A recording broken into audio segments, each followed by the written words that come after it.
అబ్బా అబ్బా! ఇన్ని రోజులు కావ్య పాప గురించి తక్కువగా అంచనా వేశాను.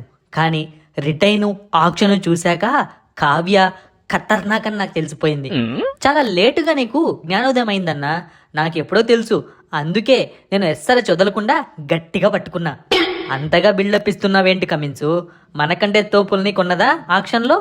మనకంటే తోపులని చెప్పలేను కానీ అలాగని మనకంటే తక్కువని కూడా చెప్పలేను. ఏడ్చినట్టే ఉంది నీ సోది. ఇండియాతో టెస్ట్ ఓడిపోయాక మైండ్ దొబ్బినట్లుంది.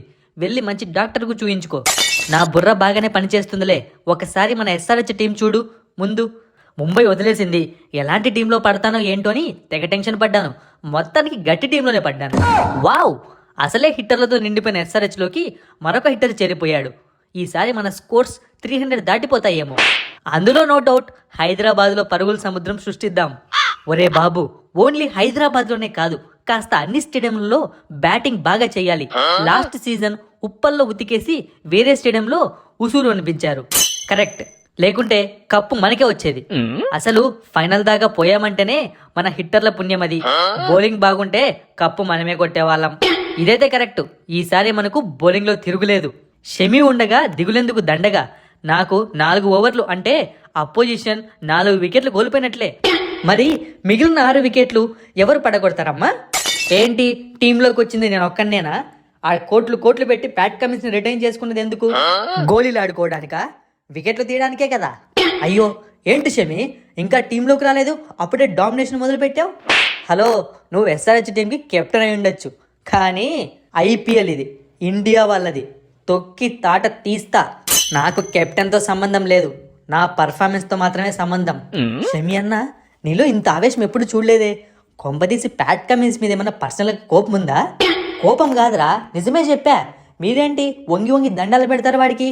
వాడు బయట నుంచి వచ్చాడు, మనం లోకల్ ఇక్కడ.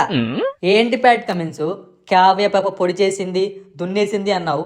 ఇక్కడ చూస్తే మనకే గొడవలు పెట్టి టీం మొత్తం నాశనం అయిపోయేలా ఉంది.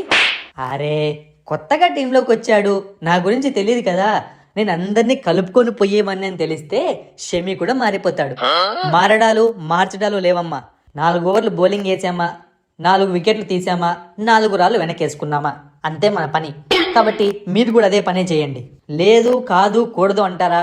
కావ్యబాబుతో మాట్లాడి నేను వేరే టీంకి ట్రేడింగ్లో వెళ్ళిపోతాను. ప్యాట్ కమిన్స్ అన్న, ముందైతే ఐపీఎల్ స్టార్ట్ కానివ్వు. షమి అన్న కొంచెం ఫ్రస్ట్రేషన్లో ఉన్నట్టున్నాడు. గుజరాత్ టీము ఆర్టీఎం యూజ్ చేయలేదు అని చెప్పి బాగానే కవర్ చేశా, కానీ ఈ బుడ్డోడికి మొత్తం తెలిసిపోయినట్టుంది. కరెక్ట్ కదా షమి అన్న, అందుకే కదా నువ్వు అలా ఉన్నావు. బయటికి చెప్పలేకపోతున్నా కానీ నిజమేరా. RTM use చేయలేదేంట్రా? షమీరా ఇక్కడ. షమి అంటే మినిమం 20 కోట్లు ఎక్స్పెక్ట్ చేశారా? హర్షదీప్ గానికి 18 కోట్లు ఇచ్చారు. నన్నేంట్రా చీప్గా కొట్టేసింది కావ్య పాప? అరే, ఐపీఎల్ ఆక్షన్ అన్న ఇది.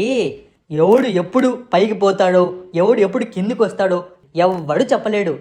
అందుకే నేను తెలివిగా ముందుగానే మాట్లాడుకొని మంచి అమౌంట్కి ఫిక్స్ అయిపోయా. లేదంటే నన్ను కూడా తక్కువ కొట్టేసే వాళ్ళు ఎవరో ఒకరు. నువ్వు చెప్పింది కరెక్ట్ హెన్రిచ్. నెక్స్ట్ నుంచి మన టీం ప్లేయర్స్ లాగా ఆలోచించాలి నేను కూడా. ఏంటమ్మా, మన టీం ప్లేయర్సా? అప్పుడే టీం మెంబర్ అయిపోయావా?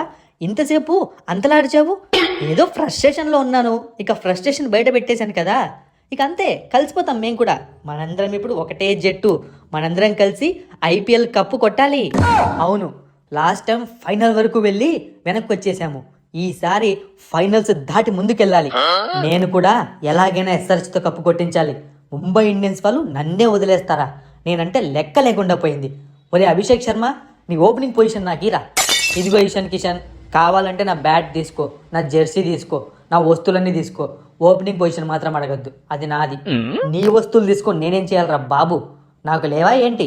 రే, ఇంకా ఐపీఎల్ స్టార్ట్ కాలేదు, అప్పుడే పొజిషన్స్ గురించి కొట్లాడుతున్నారు. కొన్ని రోజులు చక్కగా ఉండండి, తర్వాత ఇవన్నీ ఆలోచిద్దాం. ఫస్ట్ మన ప్లేయర్స్ అందరికి కాల్స్ చేసి అందుబాటులో ఉండండి. టీమ్ ఎన్విరాన్మెంట్ బాగుంటేనే కప్పులు కొడతాం.